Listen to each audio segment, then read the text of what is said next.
Hello students, this is Rakesh Mundra और मेरे YouTube channel में आपका हार्दिक स्वागत है। पिछले वीडियो में अपन ने सिंटैक्स के 1 से लेकर के 25 क्वेश्चन तक मेरी बुक वाले सॉल्व कर लिए थे। आज अपन 26 से लेकर के 50 तक क्वेश्चन इस वीडियो में सॉल्व करेंगे। आइए देखते हैं। क्वेश्चन नंबर 26 आपकी स्क्रीन पर है। क्वेश्चन नंबर 26 में लिखा हुआ है कि Sanskrit as well as English blank taught there. तो मैंने आपको एक कॉन्सेप्ट पढ़ा रखा है कि जब एज वेल एज का प्रयोग होता है with, as well as, along with, including, excluding, etcetera, मैंने आपको नोट्स में बता रखा है।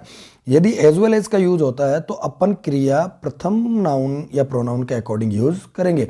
यहाँ प्रथम कौन है? संस्कृत। संस्कृत एक वचन है। हालांकि यहाँ पर इस सेंटेंस में तो इंग्लिश भी सिंगुलर है, लेकिन हमारा रूल है कि बाद में चाहे कुछ भी हो, सिंगुलर हो या प्लूरल हो, हमें कोई फर्क नहीं पड़ता। लेकिन जो पहले वाली नाउन यदि सिंगुलर है या प्रोनाउन है वो सिंगुलर फॉर्मेट का है तो हम सिंगुलर वर्ब ही इस्तेमाल करेंगे। इसलिए यहाँ संस्कृत के लिए अपन ना आर का इस्तेमाल करेंगे, ना वर का इस्तेमाल करेंगे, ना कैन का इस्तेमाल करेंगे। कैन तो एक मॉडल है और मॉडल के बारे में मेरा कई बार आपको कहा हुआ है कि जिंदगी भर के लिए कसम खा लीजिए कि भैया मॉडल के बाद तो क्रिया की फर्स्ट फॉर्म के अलावा कुछ आ ही नहीं सकता। 101% सिर्फ क्या आ सकता है? फर्स्ट फॉर्म आ सकती है। तो यहां पर उत्तर जाएगा वाज। दूसरा क्वेश्चन अपन देखते हैं, नो, नुक और कॉर्नर, राइट।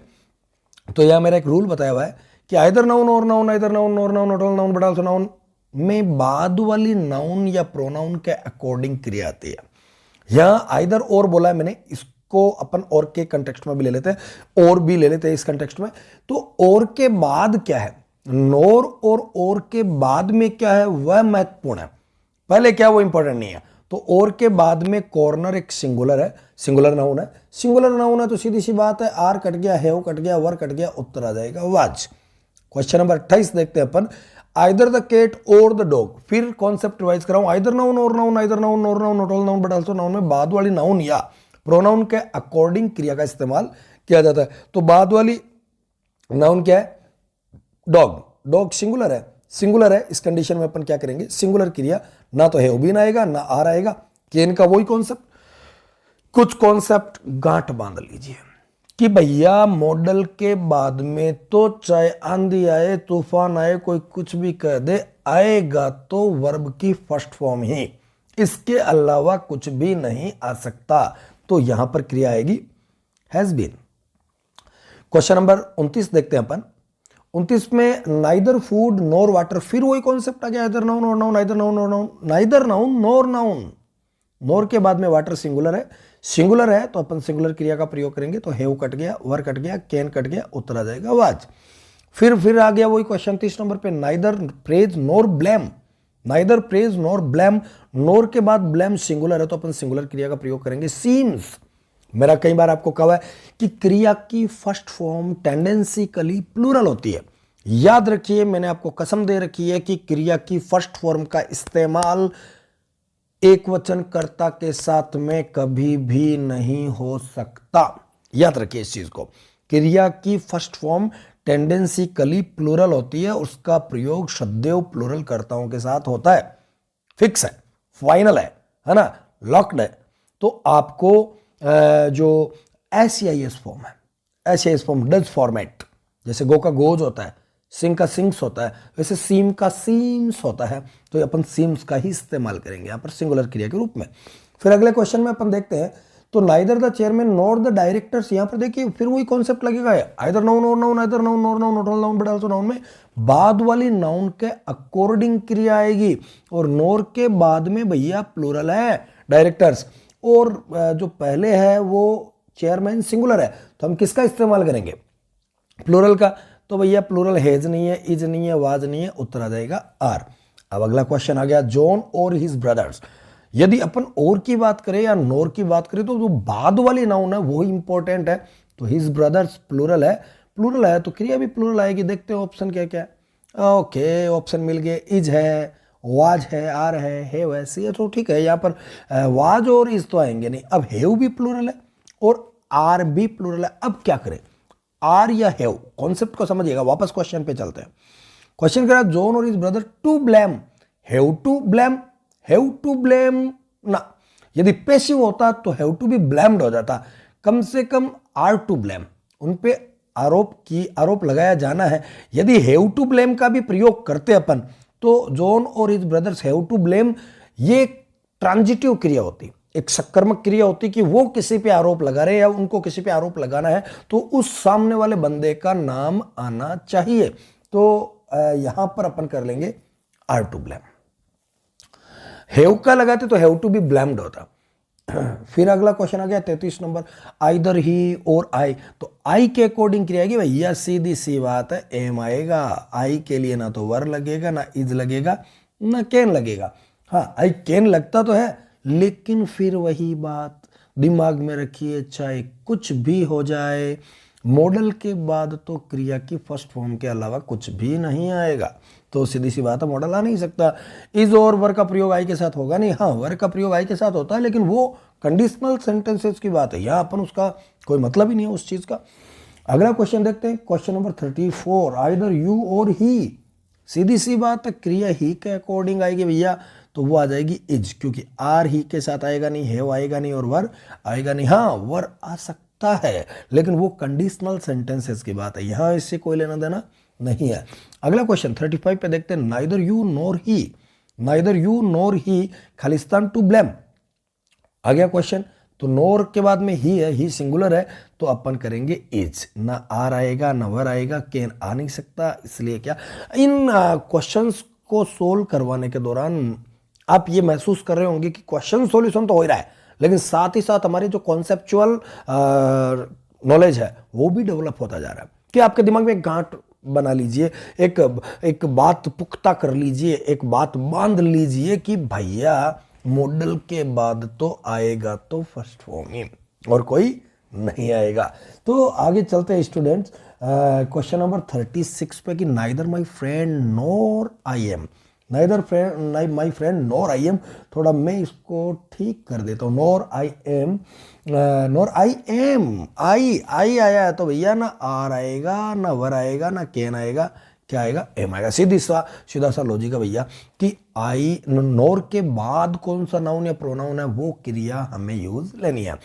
स्टूडेंट्स आगे चलते हैं, तो ही मिस्टेकन और एल्स आई, तो भैया सीधी सी बात है, ही के साथ यहां पर तो कोई लोचा ही नहीं है, ही के साथ तो लगना ही क्या है, ना तो वर लगेगा और ना ही ये क्रॉस दे रखा, क्रॉस का कोई मतलब नहीं है, कर्ता के बाद क्रिया तो आएगी, तो भैया इज आ जाएगा। अब बचा क्या, उत्तर अपने आप ही निकल गया। वैसे आई के साथ एम आएगा और इसके साथ ये आएगा, तो उत्तर आ गया। आगे चलते हैं, क्वेश्चन नंबर 38 के ऊपर, यू मिस्टर, फिर वही बात आ गई, यू के साथ आर लगा देंगे और ही के साथ क्या लगेगा, इज लगेगा, तो उत्तर चला जाएगा डी।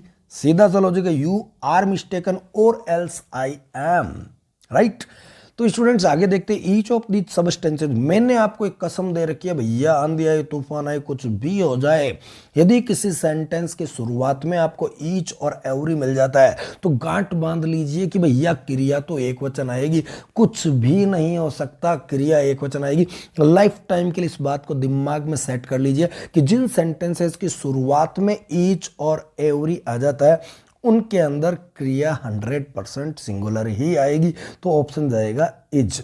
मैं थोड़ा चश्मा लगा लेता हूं और बेटर अंडरस्टैंडिंग आपके सामने आएगी, देखने के लिए आपको मिलेगी। Neither of the two man, इसमें देखो मैंने आपको एक कॉन्सेप्ट पढ़ा रहेगा, one of the, none of the, each of the, either of the, neither of the के साथ जुड़ने वाली क्रिया, जुड़ने वाली संज्ञा, चश्मा थोड़ा रिफ्लेक्ट कर रहा है इसलिए हटा दिया है। Neither, one of the, none of the, each of the, either of the, neither of the के साथ जुड़ने वाली संज्ञा प्लूरल होगी, लेकिन क्रिया एक वचन ही होगी। तो भैया neither of the two man plural है, राइट बात, लेकिन क्रिया क्या आएगी, singular. One of the, none of the, each of the, either of the, neither of the के साथ जुड़ने वाली संज्ञा बहुवचन होगी, लेकिन क्रिया क्या होगी, एक वचन होगी। तो एक वचन में हमारे पास में पड़ा वाज, तो उत्तर आ गया वाज। अगला क्वेश्चन देखते हैं, every one of the presents. वो every one of the presents मैंने आपको एक कसम दे रखी है कि भैया किसी सेंटेंस की शुरुआत में ईच और एवरी वो लिखा हुआ आ भी जाए तो क्रिया क्या होगी, सिंगुलर होगी। तो यहां पर देख लेते हैं, ये उत्तर आ गया इज। मेनी अ मैन, बहुत अच्छा क्वेश्चन है, बहुत अच्छा क्वेश्चन है। स्टूडेंट्स याद रखिए कि मैंने आपको बता रखा है कि मेनी मॉडिफायर के साथ में जो नाउन जुड़ेगी वो प्लूरल होगी और क्रिया भी क्या होगी, प्लूरल होगी, परंतु मेनी ए के साथ जुड़ने वाली नाउन भी सिंगुलर होगी और वर्ब भी सिंगुलर होगी, तो भैया इसका उत्तर जाएगा, आर कट गया, हैव कट गया, दो सिंगुलर हमारे पास में, हैज और इज। लेकिन एक्टिव वॉइस में इज के साथ में डन आता नहीं है, आता तो इज डूइंग आता, तो इज के साथ में थर्ड फॉर्म नहीं आ सकती भैया, बिल्कुल भी नहीं आ सकती। तो उस कंडीशन में हेज के साथ थर्ड फॉर्म आ जाएगा। ये तो मैंने आपको कॉन्सेप्ट दिया हुआ है कि हे एक्टिव इसमें तीन ही तो चीजें जो थर्ड फॉर्म लेती है, हेज एव हेड, हेज एव हेड के साथ में थर्ड फॉर्म आती है, वही तो चीज है। तो यहाँ पर हेज के साथ थर्ड फॉर्म आ जाएगा। 43 को देखते हैं students, every one of the boys, every one of the boys, फिर वही बात आ गई, इस वाक्य की शुरुआत में एवरी आ गया, कोई फर्क नहीं पड़ता, लव आ जाएगा उत्तर, क्रिया सिंगुलर आएगी, एनी हाउ सिंगुलर आएगी, है ना, क्योंकि एवरी वाक्य की शुरुआत में एवरी आ गया। फिर हालांकि यहाँ एक कॉन्सेप्ट और लग रहा है कि one of the, none of the, each of the, तो every one of the boys, every one of the आ गया, तो भी जो एक तीसरा कॉन्सेप्ट और लगा लेंगे भाई, मानो कि दोनों को अपन प्रीपोजिशन से जुड़ा हुआ मान ले, तो ये प्लूरल है, ये सिंगुलर है, तो क्रिया भी क्या आएगी, सिंगुलर ही आएगी। Many a man, many a man, फिर ये थोड़ा के बड़ा छप गया, यहाँ पे छोटा होना चाहिए, पंक्चुएशन की मिस्टेक है। मेनी ए मैन, फिर वही बात है, many a man singular, noun लेगा तो नाउन सिंगुलर है, क्रिया भी क्या लेगा, सिंगुलर। सिंगुलर क्रिया क्या है, डू नॉट तो है नहीं, इज नॉट और डज नॉट दोनों ही सिंगुलर है, लेकिन इज नॉट होता तो एक्टिव वॉइस में नोविंग आता, लेकिन नोविंग तो वैसे भी नहीं बनता, तो वो तो ये खत्म हो गया, तो क्या होगा, डज नॉट नो, डज भी तो सिंगुलर ही है, राइट। तो इज नॉट तो आ नहीं सकता, क्योंकि इज नॉट एक्टिव वॉइस के अंदर इज थर्ड फॉर्म नहीं लेगा, सेकंड फॉर्म नहीं लेगा, फर्स्ट फॉर्म नहीं लेगा, क्या लेगा, आईएनजी फॉर्म लेगा, तो वो पॉसिबल नहीं है, राइट। मेनी ए मैन, फिर आ गया, वो सिंगुलर क्रिया लेगा, तो सिंगुलर हमारे पास में इज भी पड़ा है और वाज भी पड़ा है। तो यहाँ पर अपन देखने की टेम्पटेड बाई गोल्ड, बहुत से लोग हैं वो सोने के प्रति ललायित हो जाते हैं, रोते भी और आज भी होते हैं। सोना एक ऐसी चीज़ जो अट्रैक्ट करता है ह्यूमन बीइंग को, तो सीधी सी बात है, अपन इसमें वाद नहीं लगा सकते, वाद लगा देंगे तो मतलब हो जाएगा कि काफ़ी लोग हैं वो सोने के प्रति ललायित हो जाते थे, क्यों आजकल नहीं होते क्या, तो ये तो एक फैक्ट है, इसमें अपन कोई टेंस का चेंज नहीं कर सकते। जो फैक्ट होते हैं उनके बारे में मैंने आपको कई बार कहा कि वो सदैव ही प्रेजेंट सिंपल में ही होते हैं, राइट, प्रेजेंट टेंस में ही होते हैं। क्वेश्चन नंबर 46 देखते हैं, every one and every girl, और वाक्य की शुरुआत में ईच और एवरी आ गया ना, तो भैया क्रिया तो सिंगुलर ही जाएगी। अगले 47 में देखते हैं, every boy and every women in the village, है ना, कर कितने बॉय आ जाओ, मैन आ जाओ, वुमेन आ जाओ, कोई भी फर्क नहीं पड़ता, वाक्य की शुरुआत में ईच और एवरी आ गया, तो भैया क्रिया तो सिंगुलर ही होगी। द न्यूज, द न्यूज दिखने में भली प्लूरल हो, कोई फर्क नहीं पड़ता, ऑलवेज सिंगुलर, कसम दी हुई है मैंने कि हमेशा ये न्यूज़ है वो हमेशा क्या होती है, सिंगुलर होती है, आपको इसका प्रयोग करना है। 49 पे अपन चलते हैं, the wages of sin is death, पाप की सजा मौत है। देखो वेजेस के कई अर्थ होते हैं, मैंने आपको कॉन्सेप्ट में पढ़ाया था कि वेजेस का मतलब यदि मजदूरी है तो डिफरेंट सेंस आएगा, वेजेस का मतलब यदि सजा है, वेजेस का मतलब सजा भी है, ये एक इंग्लिश में एक फ्रेज है, यूज की जाती है आइडियम के रूप में, इसमें क्या कहावत के रूप में, सेइंग के रूप में, wages of sin is death, पाप की सजा मौत। और मेन बात है कि वेजेस का मतलब यदि सजा है तो वो 100% सिंगुलर ही काउंट की जाएगी, और इसका उत्तर जाएगा इज। भाई वेजेस का मतलब यदि सजा है तो सिंगुलर है, मजदूरी है तो प्लूरल है, तो वेजेस का मतलब सजा है, सजा का मतलब सिंगुलर, सिंगुलर है तो अपन इज करेंगे। अब आ गया पॉलिटिक्स, तो मैंने आपको एक कॉन्सेप्ट पढ़ा रखा है कि भैया पॉलिटिक्स, मैथमेटिक्स, है ना, एथिक्स, इकोनॉमिक्स, ये क्या है ना कि सिंगुलर का रोल भी अदा करती है, प्लूरल का रोल भी अदा करती है, लेकिन यदि स्वतंत्र हो तो हमेशा सिंगुलर है, और किसी के प्रभाव में हो तो वो प्लूरल है। जैसे मैं कहता हूँ हिज पॉलिटिक्स, तो वो प्लूरल है, क्योंकि मैं पॉलिटिक्स की बात नहीं कर रहा हूँ, मैं किसी पर्टिकुलर बंदे के प्रभाव, किसी पर्टिकुलर बंदे की पॉलिटिक्स की बात कर रहा हूँ। हिज पॉलिटिक्स, हिज पॉलिटिक्स यदि आ जाता है तो वो प्लूरल हो जाएगा, लेकिन वो उसके प्रभाव में है, मैं उसके पॉलिटिक्स की बात कर रहा हूँ।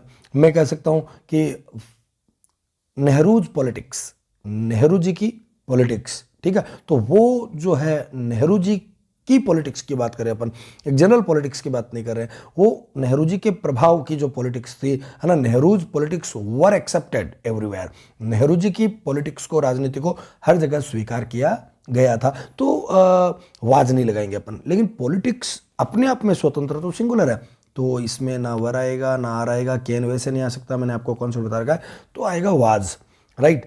और फिर आ जाता है मैथमेटिक्स, मैथमेटिक्स अगला क्वेश्चन है 50 के बाद का, हम अगले वीडियो में इसके बारे में चर्चा करेंगे। तो आई होप कि इस वीडियो में ये क्वेश्चंस मैंने आपको सोल्व करके दिखाए, और साथ ही साथ आपके कॉन्सेप्ट भी क्लियर हुए होंगे। तो अगले वीडियो में अपन 51 से लेकर के 75 तक या 100 तक क्वेश्चंस करेंगे। तब तक के लिए जय हिंद।